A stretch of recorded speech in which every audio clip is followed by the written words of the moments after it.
Hello दोस्तों, नमस्कार। Tricky I am with N study में आपका पुनः स्वागत है। प्रिय स्टूडेंट्स, गंगा यमुना दोआब में पहुंचने के बाद मानव समृद्धशाली हो गया और गांवों से कबीले, कबीले से जन, जन से जनपद और जनपद से महाजनपद बने। दोस्तों, यहाँ एक विशाल मगध साम्राज्य का उदय हुआ, जिनके वंश हसीन मासू का, यहाँ याद रख सकते हैं, हसीन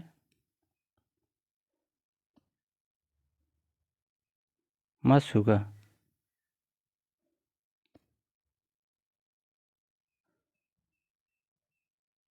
यहाँ देखो ध्यान से, है से अर्यक वंश, सी से शिशुनाग वंश, न से नंद वंश, मा से मौर्य वंश, सु से शुंग वंश, का से कर्णव वंश। ये क्रम से मगध साम्राज्य के वंश अर्यक वंश है, जिनके प्रारंभिक शासक बिंबिसार माने जाते हैं। तो बिंबिसार ने विशाल मगध साम्राज्य के उत्थान की शुरुआत की, जो अर्यक वंश के थे। इसके बाद शिशुनाग वंश आता है, शिशुनाग वंश के बाद नंद वंश, और नंद के बाद मौर्य, मौर्य के बाद शुंग, और फिर कर्णव आगे चलते जाते हैं।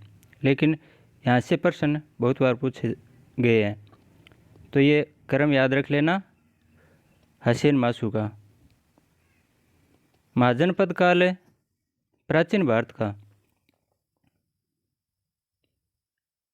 वह काल था जब देश में राजतंत्रीय शासन था।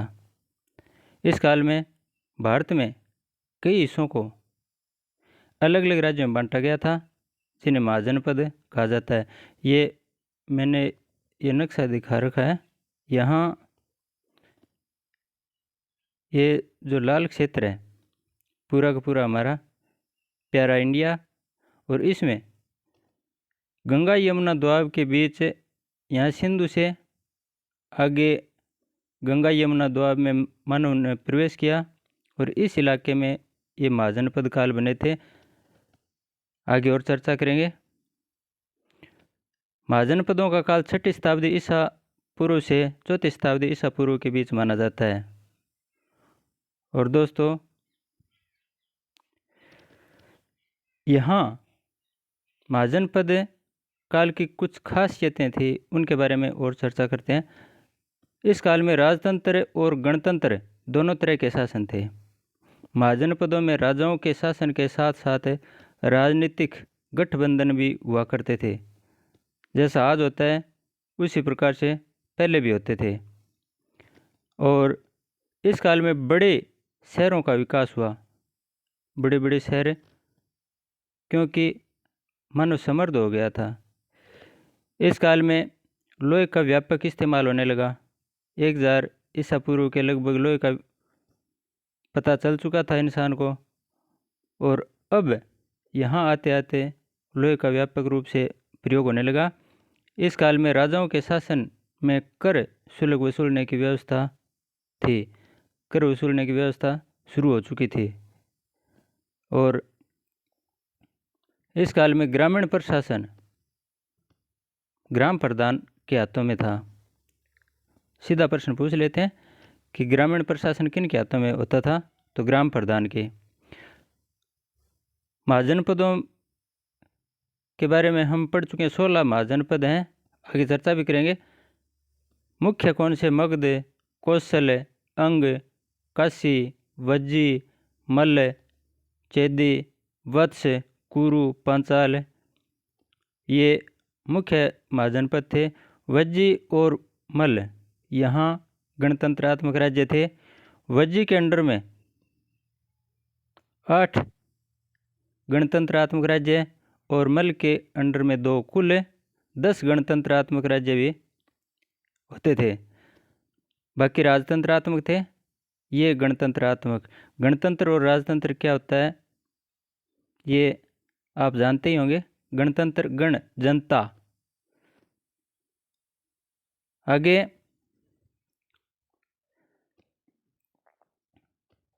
ये एक बार देखते हैं थोड़ा हमारे भारत में जो 16 महाजनपद हुए उनके बारे में। ये ऊपर देखो, सबसे पहले कंबोज, ये कंबोज है ऊपर, फिर नीचे गांधार, ये कुरु और पांचाल, ये पांचाल है। थोड़ा सा मैं जूम करता हूँ उनको। कुरु, पांचाल, मल्ल, कौशल, सूरसेन, मत्स्य, और ये वज्जी, अंग, मगध। ये देखो यहाँ मगध लिखा है, बिहार वाला इलाका वर्तमान में। तो इस मगध साम्राज्य के अंडर में ये लगभग क्षेत्र आ चुका था बाद में। सर्वाधिक विशाल और अच्छा श्रेष्ठ महाजनपद मगध ही बना था। काशी, इधर देखो, ये वत्स, चेदी, ये अवंती, ये हमारा राजस्थान वाला इलाका जिसमें मत्स्य है। और ये दक्षिणी भारत का एकमात्र असमक, दक्षिणी भारत में एकमात्र सबसे दक्षिण में असमक महाजनपद था। इसकी राजधानी पोत्तन या पोट्टन या पोटली, किसी प्रकार से लिखा हुआ मिल सकता है शब्द। तो दक्षिण में इनकी राजधानी याद करने के लिए हम ऐसे समझ लेते हैं कि दक्षिण में एक पोटली रख दी, दक्षिण में एक पोटली रख दी, असमक की राजधानी पोटली या पोत्तन। और सबसे ऊपर देखो कंबोज, जिसकी राजधानी अटक थी। ये वर्तमान भारत से बाहर के दो महाजनपद हैं, गांधार और, जिस गांधार की राजधानी तक्षशिला थी, गांधार और कंबोज। ये वज्जी, वज्जी जिसमें 10 में से 8 गणतंत्रात्मक राज्य थे। और ये देखो नेपाल के पास में मल्ल, जिसमें कुल 2 गणतंत्रात्मक राज्य थे।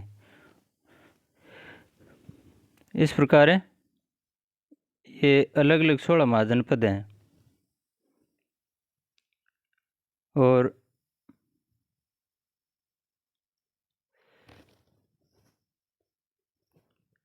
इनकी राजधानी हम ट्रिक से याद करेंगे, वैसे याद नहीं रहेंगी।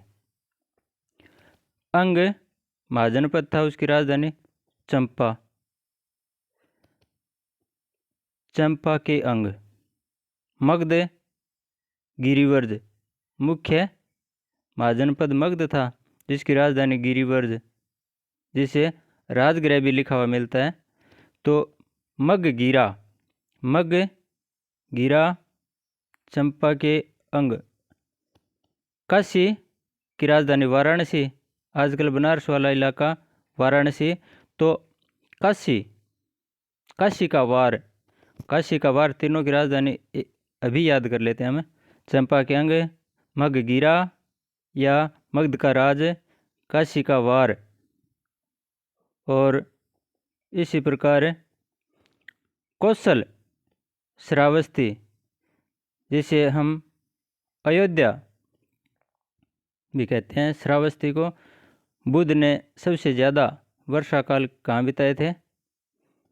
श्रावस्ती में। तो कौशल की राजधानी श्रावस्ती, कोसरा, कोसा, ऐसे याद कर लो, कोसा या कोसरा।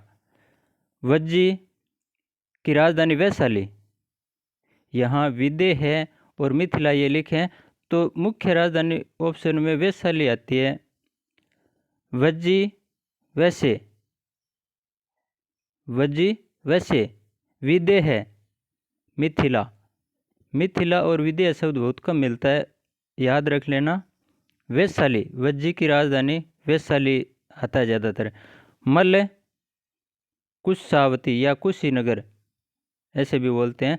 तो कुशावती या कुशीनगर कु से शुरू हुआ है। मक्कू शब्द कितना प्यारा शब्द था, ये ट्रिक वाला मक्कू। मल्ल की राजधानी कुशीनारा।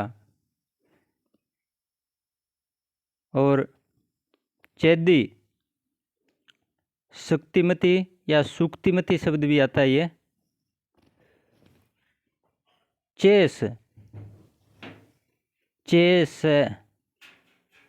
वत्स, कौशाम्बी। वको, बको। वत्स बेटा, वत्स का मतलब बेटा होता है। कौशाम्बी बेटे को बको, वक्को। कुरु, इंद्रप्रस्थ। कुरु, इंद्रप्रस्थ। कुई, कुई। तो कु से कुरु, ई से इंद्रप्रस्थ। आगे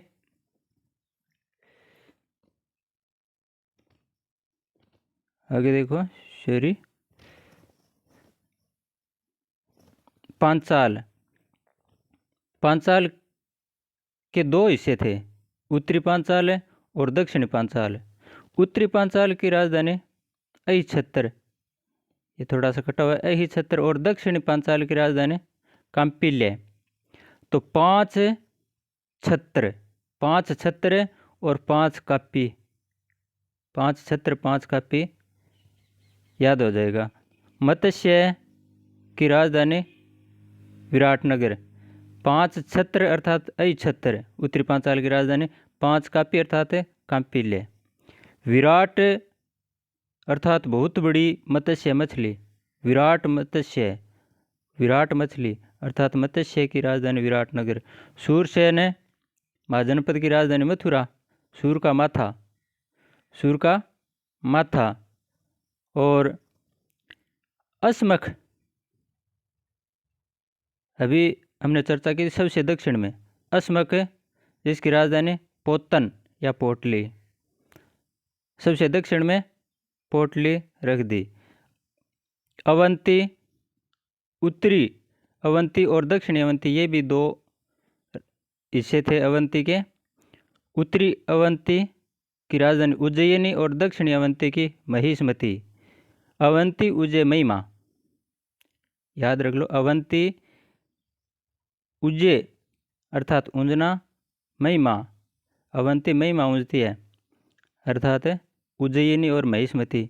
गांधार जो पाकिस्तान वाला इलाका था उसकी राजधानी तक्षशिला, गांधार, तक्षशिला। और कंबोज, आटक, जिसे घाटक भी लिखा हुआ मिलता है कई बार, तो कंबोज की राजधानी आटक है। इस प्रकार दोस्तों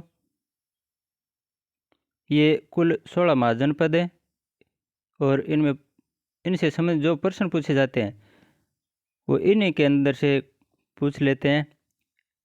आगे हम थोड़ा प्रश्नों के बारे में और चर्चा कर लेते हैं। जैसे 6वीं शताब्दी ईसा पूर्व विश्व की प्रथम गणतंत्रात्मक व्यवस्था कौन सी थी? वैशाली। अभी चर्चा करके आए हैं हमें। वैशाली जो वज्जी की राजधानी थी, वज्जी संघ और मल्ल संघ 2 संघ बने थे, गणतंत्रात्मक संघ थे। किन वज्जी संघ में 8 गणतंत्रात्मक राज्य, जबकि मल्ल संघ में 2। तो वैशाली वही वज्जी वाला इलाका है। गोदावरी नदी के किनारे स्थित दक्षिण भारत में स्थित एकमात्र जनपद कौन सा था? असमक। और 16 महाजनपदों में से किसने महाजनपद 16 महाजनपदों में से कितने महाजनपद उत्तर भारत में तथा कितने महाजनपद दक्षिण भारत में थे? उत्तर भारत में 15 महाजनपद और दक्षिण भारत में 1 असमक वाला। बुद्ध के समय कितने गणतंत्र राज्य थे? 10 गणतंत्र राज्य थे। 8 वज्जी संघ के तहत और 2 मल्ल संघ के तहत। मगध के उत्तर में स्थित वज्जी महाजनपद की राजधानी कौन सी थी? वैशाली। वैशाली वज्जी की राजधानी। मगध के पश्चिम में स्थित अंग महाजनपद की राजधानी। अंग की राजधानी चंपा। चंपा के अंग। महाजनपद काल में किन को कर से मुक्ति की सुविधा थी, यानी उनसे किसी प्रकार का कर नहीं लिया जाता था। एक तो ब्राह्मण और एक क्षत्रिय, इनको कर मुक्त रखा गया। किस शताब्दी में मगध साम्राज्य का उदय हुआ? 6ठी शताब्दी ईसा पूर्व में मगध साम्राज्य का उदय हुआ।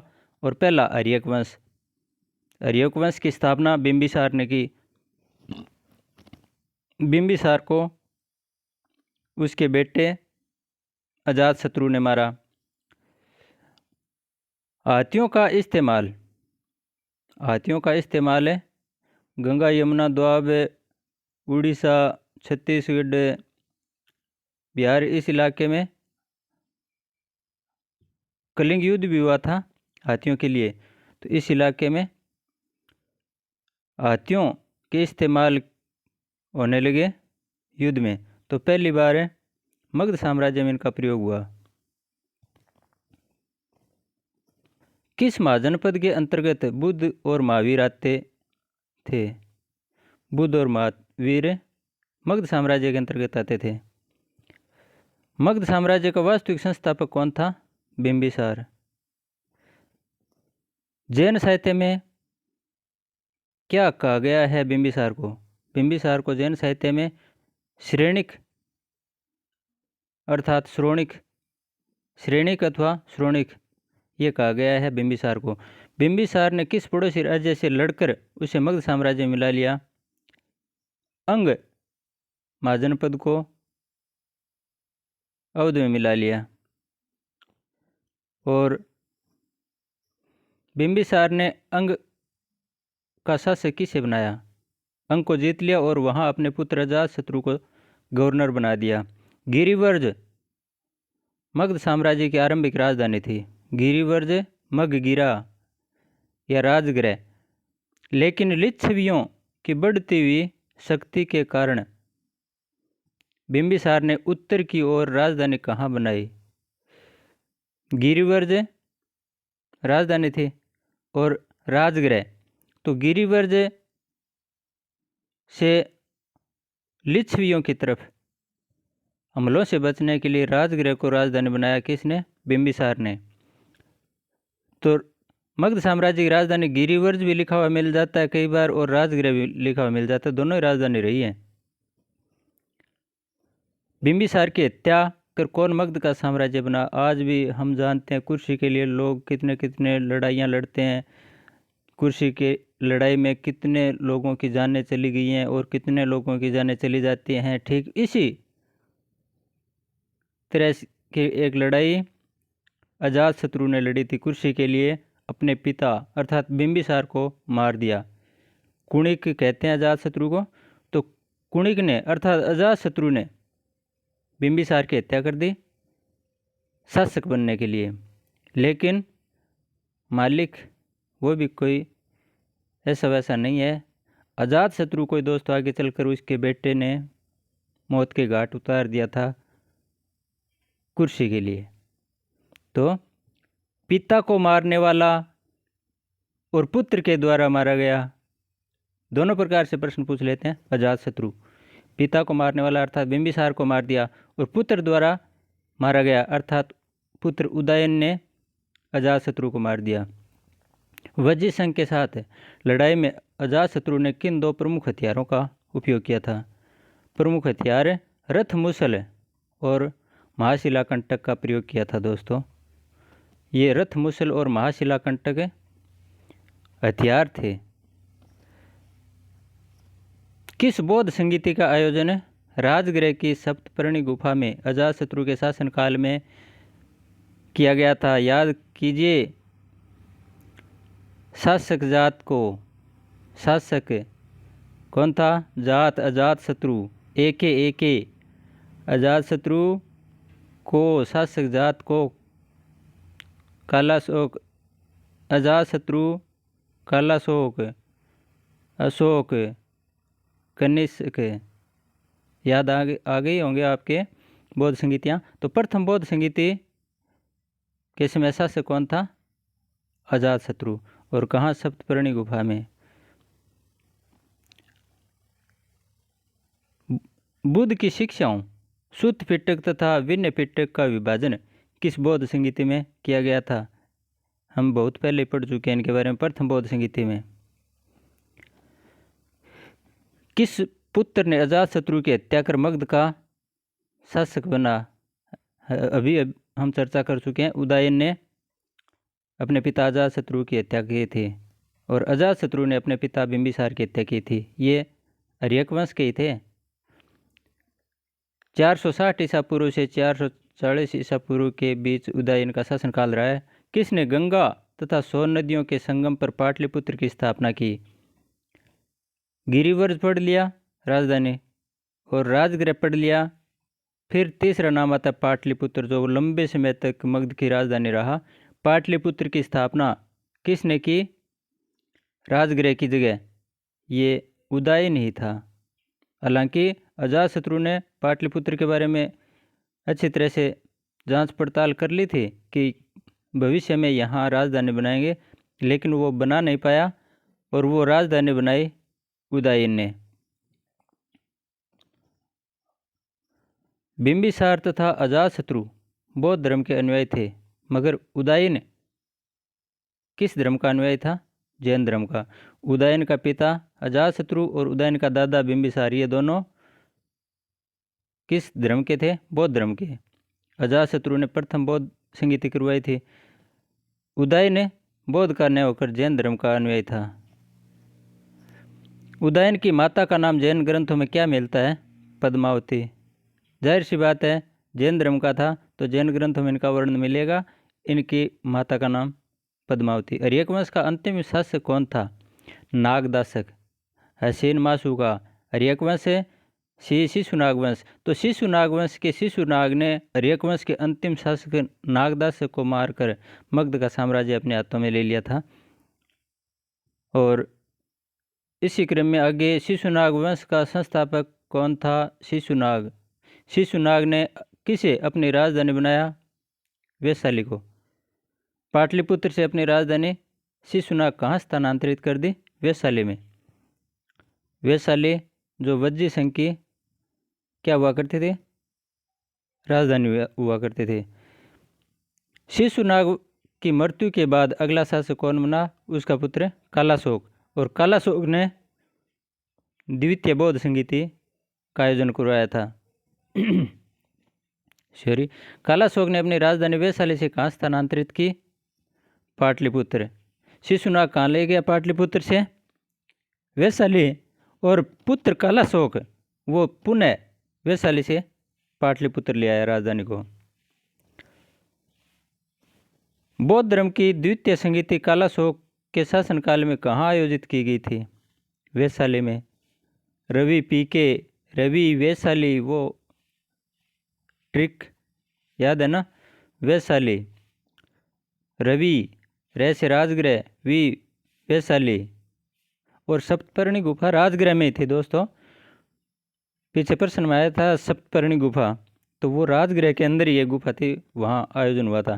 तो वैशाली में द्वितीय बौद्ध संगीति कालाशोक ने। शिशुनाग वंश का अंतिम शासक कौन था? नंदीवर्धन। शिशुनाग का अंतिम शासक है नंदीवर्धन। हसीन नंदीवर्धन को मारकर नंद वंश की स्थापना महापद्म नंद ने की थी। नंद वंश का संस्थापक कौन था? महापद्म नंद।